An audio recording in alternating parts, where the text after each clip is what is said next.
Hola, bienvenidos al curso Evaluación en la Universidad.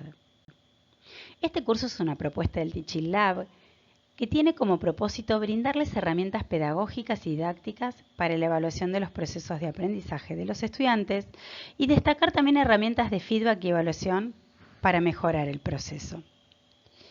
El curso propone el análisis de distintas estrategias que pueden ayudar a la evaluación de los estudiantes, al mismo tiempo que obtienen evidencias respecto al avance y los logros de cada uno de ellos para facilitar el feedback como parte de este proceso de evaluación.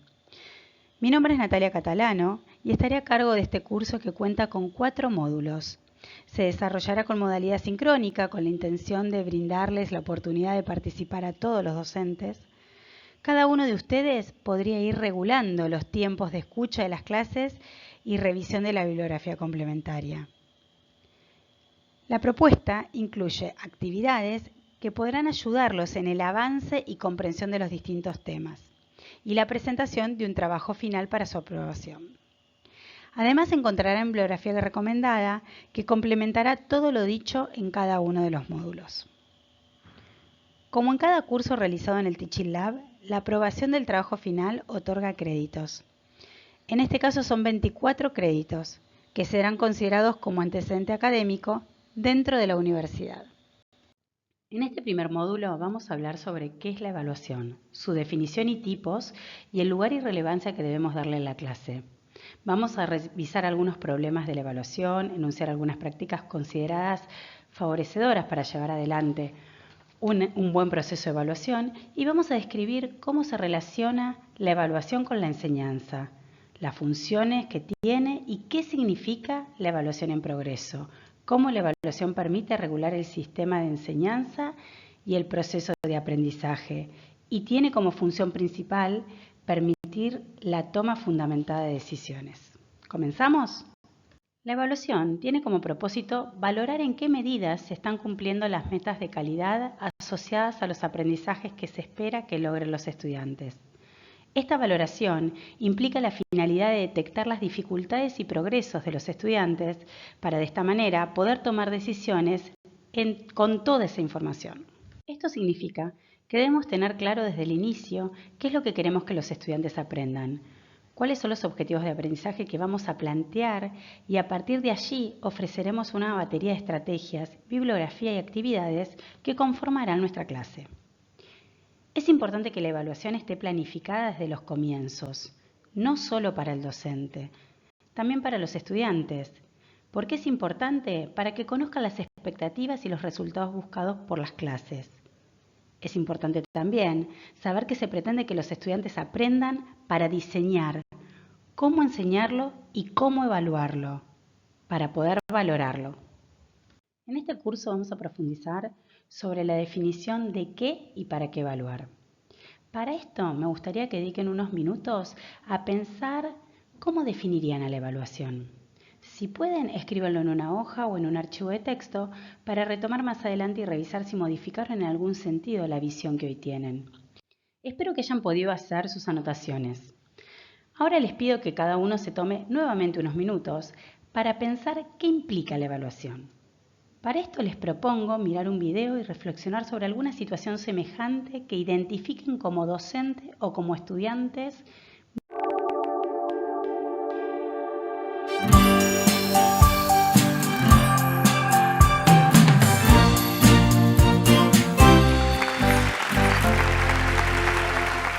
¿Y qué haces de repente cuando en un campamento científico te asignan un grupo con 3 amigos, te dan un pedazo de hilo y la consigna de calcular el ancho de un arroyo? Seguro se ponen a discutir y tratan de ver qué hacen con el hilo. Cruzan el arroyo 1000 veces, tratan de ver cuántas veces puede entrar el hilo en ese arroyo. No sé, se mojan y se cansan seguro. En una de esas muerta de frío, agotada y encima toda empapada, me pregunté si no había alguna forma de calcular ese ancho sin tener que mojarme más. Y entonces me paré en la orilla y comencé a observar. Y entendí que parada ahí se formaban 3 distancias. La de mis pies hacia mis ojos, la de mi vista hacia la otra orilla y la de esa orilla hacia la cual yo estaba parada. Y me acordé. SOHCAHTOA. Un conocimiento básico de trigonometría que hasta ese momento parecía algo innecesario. Estaba ahí brindándome la respuesta por una problemática en tiempo real. Y por más simple que haya parecido esta situación, el proceso mental que tuve que hacer en ese momento fue particularmente diferente a cualquier cosa que había hecho en mi vida. Porque fue algo propio, fue genuino. Y a partir de ese momento se despertó algo en mí que se ve que se había dormido por el simple hecho de creer que yo no podía. Pero esa vez pude y me agarró esta locura por tratar de conocer más sobre las cosas y sobre la realidad. Así que no paré de buscar otras experiencias parecidas a este campamento. Me fui al Instituto Balseiro, convencí a mis amigos de la escuela para armar un destilador de agua solar para un concurso del CONICET, me metí en más becas, olimpiadas y campamentos para seguir aprendiendo. Y así que a lo largo del año me gané el título de la chica ciencia de la escuela. Pero me pasó esto. Me saqué un 7 en casi todas las materias. Supongo que fue porque fui creciendo, ¿no? Digo, ¿a qué? Es normal que se vayan perdiendo estos intereses a lo largo del tiempo. Y más cuando sos chico, que de repente llegas con un nuevo mundo lleno de obligaciones y cosas que te quitan el tiempo para lo que vos considerabas esencial. Miren, durante todos nuestros años de secundaria, para poder eximir todas las materias y pasar de año, a todos los chicos de la Argentina se nos pide sacarnos más de un 6 o un 7. Y ahora yo me acuerdo que de chiquita tenía esta idea de la escuela como un lugar exclusivo para aprender y no parar de maravillarme con cosas nuevas. Yo soñaba con ser astronauta o quizás científica. Me acuerdo que con mis amigas nos poníamos a jugar a ser quienes íbamos a ser de grandes. Mi amiga Rocío siempre se ponía a dibujar, diciendo que alguna vez iba a ser dibujante de películas animadas. Hoy Rocío tiene casi 19 años y empezó el traductorado de inglés.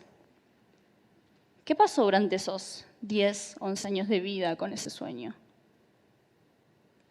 Seguramente creció, cambió de idea, se dio cuenta que eso realmente no le gustaba, no era lo suyo. Le pregunté y su respuesta fue algo así como: lo que pasa que diseño de animación 3D tiene mucha matemática y yo siempre me la llevo. En cambio en inglés siempre me saqué buenas notas. Me es más fácil. Y esto es así porque resulta que la escuela es la única referencia oficial que tenemos los chicos sobre nuestro rendimiento intelectual y académico. Y este es el resultado que puede tener una simple calificación dentro del contexto del sistema educativo. No dedicarte a lo que te apasiona. Porque no solo te sacas un 3 o un 4, sos un 3 o un 4 y vas a seguir siendo ese 3 o ese 4. Las calificaciones nos terminan clasificando del 1 al 10. Vos, chico 10, vos sos mejor que todos. Vos, 1, y andá preparándote para la que te espera. Ahora, esta paradoja de ser la chica ciencia y a la vez ser un 7 me hizo caer en cuenta de que en realidad, si terminás la escuela y encima te animás a seguir una carrera universitaria, es muy probable que caigas en todo eso que una vez nos enseñaron. Haces un balance de las mejores notas que tuviste o de las materias que más fáciles te resultaron aprobar y simplemente buscas una carrera que junte todo esto. Entonces muchas veces lo que aprendemos a pensar en la escuela es algo así como: si me es fácil sacarme buenas notas en esto, seguro me gusta y por lo tanto es a lo que me debería dedicar. Y durante lo que te queda de secundaria, te enfocás simplemente en aprobar. Termina pasando que los alumnos aprendemos a ser alumnos y a responder únicamente con lo que se nos pide. Pero aprender de verdad, ¿dónde queda eso?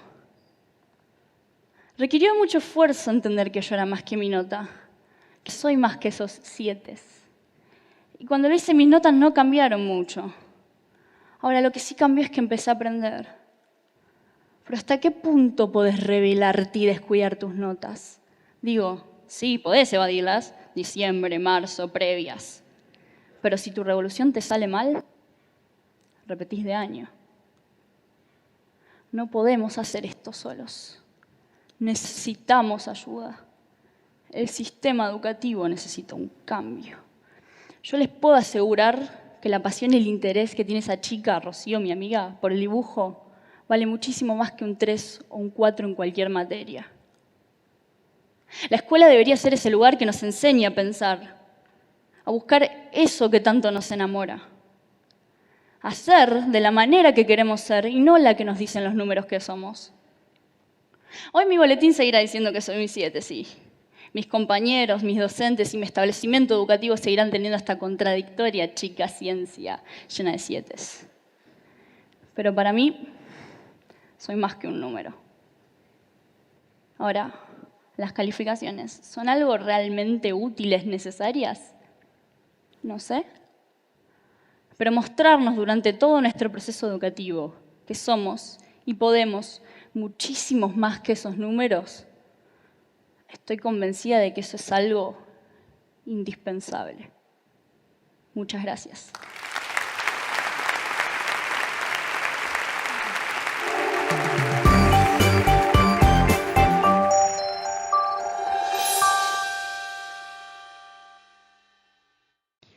Les dejo algunas preguntas disparadoras para la reflexión. ¿Qué aspectos modificarían hoy respecto de la situación analizada? Y si la situación fue significativa, me gustaría que pudieran analizar si fue negativa o positiva y por qué lo fue. Luego de revisar el video y reflexionar sobre la evaluación desde la propia experiencia, me gustaría compartir una definición de Rebecca Nijovic, quien es referente en temas de educación en el nivel superior. Nijovic, en su libro La evaluación como oportunidad, define a la evaluación como una oportunidad, cuyo propósito es que los alumnos pongan en juego sus saberes, visibilicen sus logros y aprendan a reconocer sus fortalezas y debilidades como estudiantes. De esta manera, evaluar es valorar los aprendizajes, es decir, que debemos otorgar un valor a lo que los estudiantes aprendieron. El término evaluar desde la perspectiva de Nijovic se refiere a un proceso sistemático y reflexivo utilizado en la educación para obtener información y así poder tomar decisiones sobre el aprendizaje y desarrollo de los estudiantes. La evaluación no se limita a una mera medición de conocimiento o habilidades, sino que implica un para qué, una comprensión profunda del proceso educativo y la capacidad de reflexionar sobre el progreso del estudiante en función de los objetivos de aprendizaje previamente establecidos. Es decir, que se considera a la evaluación como un proceso continuo e integral, que abarca diferentes dimensiones del aprendizaje, como el conocimiento conceptual, las habilidades cognitivas, las habilidades socioemocionales y la capacidad de transferir el aprendizaje a situaciones de la vida real. Además, la evaluación no se limita solo al docente, sino que también puede involucrar a los propios estudiantes a través de la autoevaluación y la coevaluación. Un segundo aspecto para destacar es que evaluar no se trata solo de obtener una calificación o una nota, sino que tiene un enfoque formativo. Es decir, busca retroalimentar y mejorar este proceso de enseñanza y de aprendizaje en lugar de simplemente clasificar o etiquetar a los estudiantes. La evaluación tiene un porqué. Es una herramienta poderosa para mejorar la calidad de la educación, ya que permite identificar fortalezas y debilidades en el proceso de aprendizaje y ajustar las estrategias pedagógicas necesarias en consecuencia. Es un proceso complejo y reflexivo, lo sabemos. Entonces es necesario determinar para esto la finalidad de la evaluación. ¿Qué evaluar? Definir claramente si vamos a hacer una evaluación para diagnosticar o predecir ajustes y regulaciones en cuanto a las propuestas de enseñanza.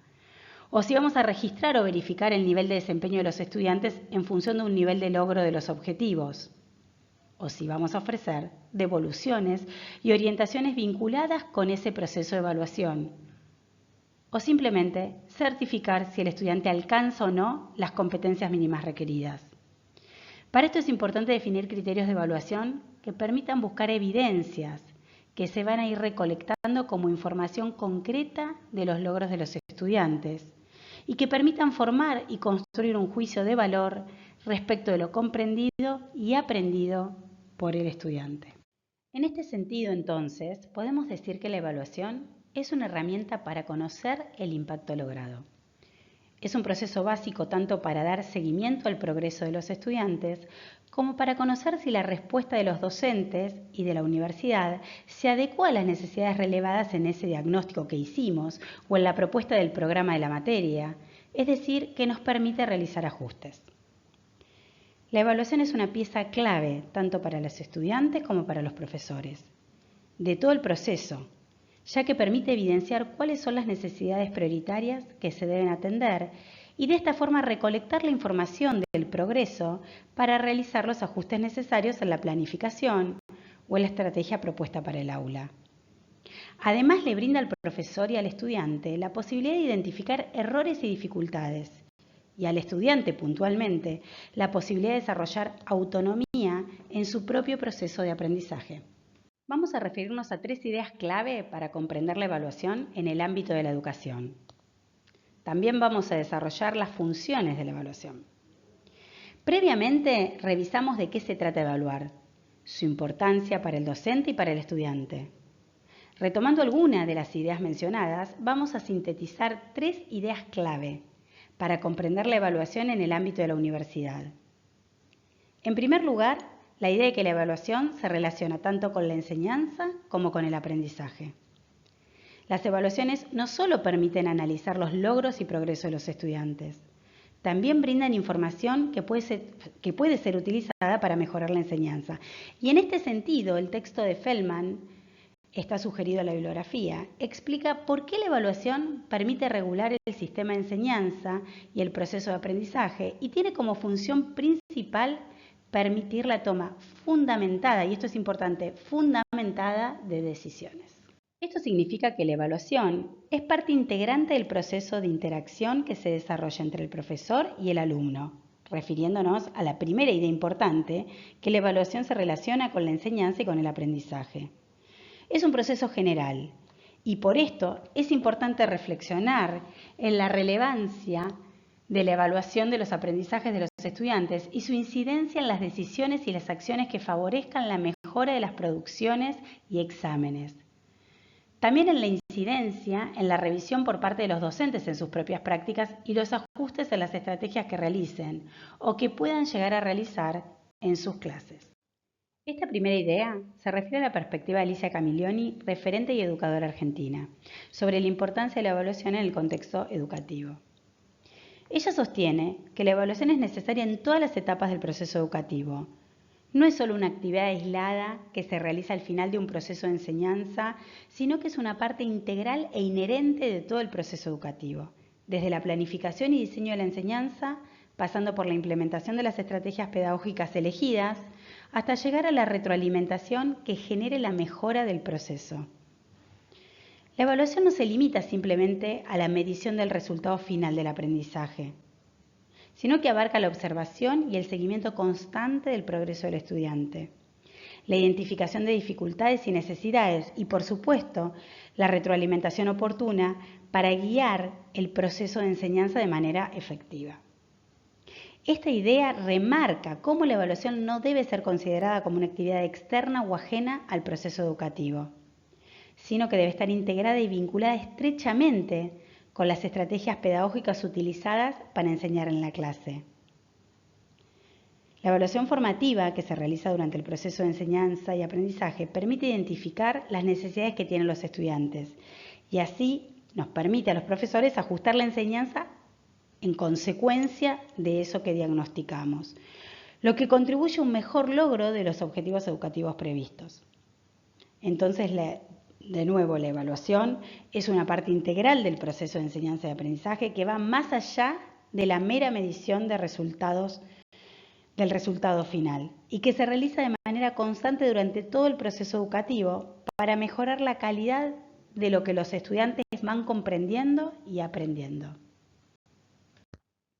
En este punto me gustaría enumerar algunos problemas que suelen identificarse en los procesos de evaluación, como por ejemplo no variar el instrumento elegido, perdiendo la oportunidad de recuperar información de distintas fuentes que nos permita tomar estas decisiones de las que hablábamos para realizar los ajustes necesarios y aprovechar la instancia de la evaluación para generar aprendizajes. Otro problema es la centralidad del contenido teórico. Si bien hay materias que necesariamente deben centrarse más en este tipo de contenido, porque son teóricas, es importante considerar incluir actividades más prácticas que pongan en juego la ejecución de los contenidos trabajados en contextos concretos. El tema del tiempo a veces es complejo porque corremos para cumplir con el programa o dar todo el contenido previsto, pero es importante detenerse a pensar cuánto realmente se está comprendiendo o interpretando del contenido trabajado. Otro problema es el escaso o inadecuado uso de la información obtenida de los instrumentos. Esto puede ocurrir porque no se elige el instrumento adecuado, por ejemplo. Un aspecto importante entonces a tener en cuenta al elegir el instrumento de evaluación es pensar en qué y cómo quiero enseñar el contenido elegido. De esta manera es más fácil elegir el instrumento y va a resultar más pertinente. Otro aspecto importante a considerar es el marco institucional de la universidad, la carrera, el equipo docente con el que trabajo, incluso la propia normativa de la universidad. Tenemos que contemplarlos porque también generan determinadas cuestiones a considerar dentro del instrumento a elegir. Por ejemplo, si es una evaluación oral o una evaluación escrita. O si vamos a trabajar con rúbricas a nivel de departamento. Otro problema es la tendencia a la categorización, también relacionado con el llamado por Elisa Camiglioni como efecto de halo. Esto se da cuando a partir de una impresión general que tenemos del estudiante, nos formamos un juicio sobre una categoría particular. Esto puede darse tanto con apreciaciones positivas como negativas, tendiendo a evaluar solo una parte. Por ejemplo, cuando pensamos que un estudiante es buen chico participativo, entonces seguro que es buen estudiante y va a rendir bien todos los exámenes. La base de las categorizaciones está constituida por estereotipos. Entonces el profesor percibe a los alumnos como pertenecientes a un determinado grupo, atribuyendo rasgos o características determinadas. Otro problema es la falta de información suficiente acerca del progreso y trabajo del estudiante. La poca cantidad de tiempo muchas veces sobre grupos de alumnos numerosos dificulta reunir suficiente información mediante exámenes o trabajos prácticos para que podamos valorar lo que realmente sabe el estudiante. Entonces se generan juicios estimativos sobre bases inseguras. Por último, el foco puesto en las calificaciones. Es necesario otorgar una nota rápido, entonces esta falta de tiempo nos hace calificar rápidamente. Como mencionábamos previamente, muchas veces hace que no tomemos toda la información necesaria para valorar el aprendizaje, no logrando una calificación verdaderamente representativa de todo el proceso de aprendizaje de este estudiante. O la nota debe adecuarse a determinado marco regulatorio de la universidad, como también mencionamos anteriormente, en tiempos que no van de la mano de los tiempos que se necesita para tomar las evidencias de cada estudiante o que cada estudiante necesita para aprender. Estas son todas situaciones que tenemos que contemplar cuando planificamos nuestra evaluación. Luego de mencionar los problemas que generalmente tenemos que considerar a la hora de planificar nuestra evaluación, me gustaría mencionar algunas buenas prácticas y acá vamos a citar a Edith Litwin, gran referente de la educación argentina también. Para Litwin, la evaluación es parte del proceso didáctico e implica para los estudiantes una toma de conciencia de los aprendizajes adquiridos. Por otra parte, para los docentes implica una interpretación de las implicancias de la enseñanza en esos aprendizajes. Para esto, es importante remarcar que las buenas prácticas son aquellas experiencias con buenos resultados y que se orientan a soluciones concretas y efectivas que posibilitan una mejora en el desempeño.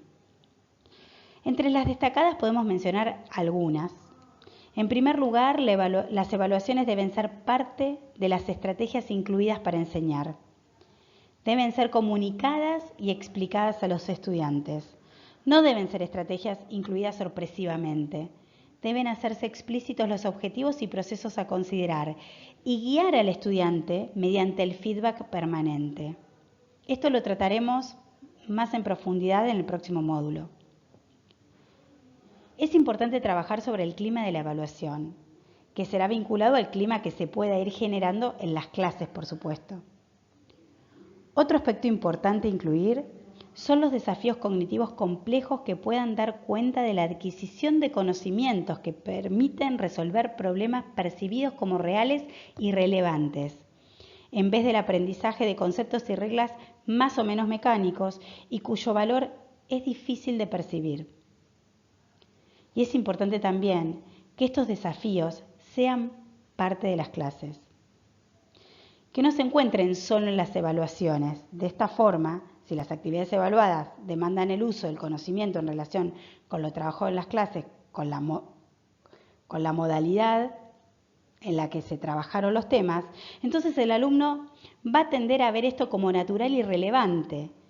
Conocer o saber hacer aquello por lo que le preguntan. Además, el modo de estudiar lo llevará a hacer tareas semejantes a aquellas que se espera que realice. Por otra parte, si la evaluación no es solo ni principalmente para calificar, sino para dar al alumno retroalimentación de forma regular y frecuente, entonces el estudiante la percibe como una ocasión de aprendizaje, como vimos hace un momento. La segunda idea sobre la que vamos a trabajar está centrada en que la evaluación no es solo al final. Muchas veces se considera como una estrategia enseñar todo el contenido y evaluar al final, para valorar qué aprendió o no el estudiante. Otras veces esto se relaciona con la regulación desde la universidad, tomando 2 o 3 exámenes entre parciales y finales. Sin embargo, es importante considerar otros tipos de evaluaciones que ayudan a tomar esta instancia como una oportunidad para el aprendizaje. Incluso, aunque no sean consideradas en la calificación, pero sí en el proceso de feedback y de construcción de esa calificación junto con el estudiante. Para describir esta afirmación, podemos hablar de las distintas funciones de la evaluación. La evaluación diagnóstica o inicial, la evaluación formativa o de proceso y la evaluación sumativa final, integradora o de resultado. En primer lugar, la diagnóstica. Este tipo de evaluaciones ubica a una persona o un grupo, según sus capacidades actuales, en el nivel adecuado para un proceso educativo. De esta forma permite adecuar el dispositivo de enseñanza a las capacidades del grupo de estudiantes que nos toque concretamente en la materia que estamos dando. Una segunda evaluación es la formativa o procesual. Esta evaluación regula las actividades de aprendizaje a través de información y valoración sobre las tareas de aprender y de enseñar, permitiendo evaluar las estrategias y realizar cambios si es necesario. La evaluación formativa es considerada una práctica de evaluación continua. El carácter formativo queda asociado con el propósito de cooperar en las actividades de aprendizaje. Reside en su capacidad de ayudar a aprender. Esta evaluación está presente a lo largo de todo el proceso de enseñanza y aprendizaje. Por último, podemos hablar de la sumativa, que incorpora un sistema de calificaciones y un régimen de aprobación y promoción. Esta evaluación sumativa es la más conocida, ya que es la que se realiza al final de todas las instancias. Sintetizando una breve descripción de cada uno de los tipos, la diagnóstica entonces se realiza al iniciar la materia o la clase, y sus funciones se enmarcan en conocer qué sabe el estudiante antes de empezar y nos permite realizar ajustes a la planificación. La formativa, por su parte, se lleva adelante durante el proceso, también llamada continua, porque permite ir revisando qué está aprendiendo el estudiante, realizar ajustes en la programación de las clases y determinar el nivel de avance o logro del aprendizaje. Por último, la evaluación sumativa tiene lugar al finalizar toda la clase o dictado de la materia y permite verificar el logro alcanzado de los resultados esperados, certificar o acreditar e integrar conocimiento. Pero ¿por qué decimos entonces que la evaluación no es solo al final, que no se limita únicamente al final de la clase o del dictado de la materia? Porque es una actividad integral que se lleva a cabo durante todo el proceso educativo, por varias razones que estuvimos mencionando. En primer lugar, por llevar adelante una retroalimentación constante. En segundo lugar, por la identificación temprana de las dificultades a partir de una evaluación diagnóstica y una evaluación continua que favorece identificar tempranamente esas dificultades y necesidades de los estudiantes, permitiéndonos así intervenir de manera oportuna para proporcionar el apoyo adecuado. Otro aspecto es la motivación y compromiso generado por la evaluación periódica y formativa, que ayudan al estudiante a comprometerse activamente en su proceso de aprendizaje. Y la mejora continua a partir de la evaluación constante y formativa, que nos permite a los docentes realizar una reflexión continua sobre las prácticas pedagógicas y hacer ajustes en el enfoque de enseñanza elegido.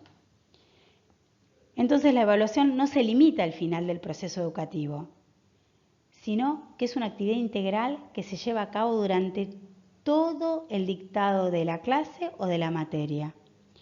La evaluación formativa y continua brinda retroalimentación constante, ayuda a identificar tempranamente dificultades y motiva a los estudiantes, contribuyendo de esta manera a una mejora continua del proceso educativo. Estuvimos mencionando el tema de la elección de los instrumentos de evaluación. A continuación, listamos diferentes instrumentos que podrán tenerse en cuenta para llevar adelante la evaluación formativa, definiendo previamente qué queremos evaluar, como mencionamos en algunos conceptos previos. ¿Cómo los voy a usar en función de la información que me gustaría recabar? ¿Y qué le voy a proponer a los estudiantes? Son todas preguntas que tengo que hacerme antes de elegir un instrumento de evaluación. Las pruebas escritas, los estudios de caso, los informes, ensayos y monografías son los más tradicionales y conocidos por todos. Pero también podemos incluir mapas mentales o redes conceptuales, pósters para realizar síntesis de contenidos, simulaciones o incluso gamificaciones que permita poner en juego los conocimientos adquiridos o obtener información de lo que los estudiantes están comprendiendo sobre el tema trabajado antes de llegar a las instancias formales propuestas por la regulación de la universidad. Estos instrumentos se podrán ver en detalle en el tercer módulo sobre instrumentos de evaluación. Llegamos a la tercera idea a remarcar. La evaluación debe ser auténtica. ¿Qué significa esto? Significa que es necesario especificar los resultados de aprendizaje concretos según los objetivos de aprendizaje perseguidos, para que luego puedan reflejarse las tareas que los estudiantes deben llevar a cabo para demostrar la competencia alcanzada. Vamos a hablar un poquito más de este tema. Se llama valoración auténtica o real al proceso evaluativo que incluye múltiples formas de medición del desempeño de los estudiantes. Estas reflejan el aprendizaje, los logros, la motivación y actitudes del estudiante respecto de las actividades más importantes. La evaluación auténtica se basa fundamentalmente en ese momento donde los estudiantes tienen que producir o crear algo, usar el conocimiento de los contenidos trabajados para mostrar lo que saben hacer. Las materias proyectuales o las carreras como diseño o arquitectura tienen este tipo de evaluación mucho más presentes, porque son carreras más prácticas. Lo importante es poner al estudiante en un rol como si fuera profesional, asignando una tarea que deba ser estructurada por él. Este tipo de evaluación requiere del empleo de estrategias cognitivas de orden superior. Ya retomaremos en los siguientes módulos este tema. Estas estrategias cognitivas serían construcción, aplicación, análisis y reflexión. Una de las características de la evaluación auténtica es que el cómo aprende un estudiante está en el foco de la mejora. Es decir, que debe mostrar la comprensión, el aprendizaje logrado en el propio proceso de la tarea. El docente debe centrar su tarea en proporcionar la retroalimentación necesaria que le permita introducir las mejoras necesarias en el propio proceso o incluso en el producto elaborado por el estudiante. La evaluación auténtica no puede darse si no se enfoca en las actividades que se evalúan desde el punto de vista del contexto. Así, estas actividades van a plantearse en contextos realistas y cercanos a los estudiantes. Por último, las bases para establecer una calificación de los aprendizajes se centran en dos aspectos fundamentales.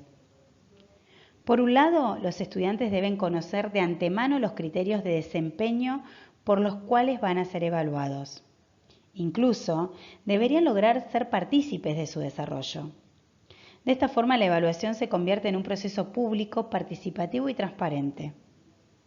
Un segundo aspecto es que se utilizan varios criterios de evaluación o metas o indicadores de logro que, por otra parte, han de corresponderse o han de estar presentes en la tarea o actividad compleja diseñada previamente. Estos dos aspectos llevan casi siempre a asociar a la evaluación auténtica al uso de rúbricas, aunque pueden utilizarse otros instrumentos, por supuesto, que permitan recolectar evidencias. En los próximos módulos trabajaremos en profundidad sobre este tema, revisando en detalle cómo diseñar este instrumento y cómo nos ayuda a formar parte de esta evaluación auténtica. Para sintetizar este primer módulo, trabajamos sobre qué es la evaluación, analizamos diferentes conceptos y definiciones, hicimos actividades que nos llevaron a reflexionar sobre nuestro propio proceso de evaluación y reflexionamos en profundidad sobre 3 ideas clave de la evaluación. La primera idea clave marca la importancia de relacionar la evaluación tanto con la enseñanza como con el aprendizaje. Identificamos algunos problemas de la evaluación en el ámbito universitario y analizamos cuáles serían las buenas prácticas para considerar, incluso teniendo en cuenta factores institucionales de tiempos, regulaciones propias de cada institución, equipos docentes y cantidad de alumnos. También definimos y analizamos a la evaluación como un proceso en la intervención de distintos tipos de evaluaciones, para comprender por qué la evaluación no es solo el cierre del proceso de aprendizaje.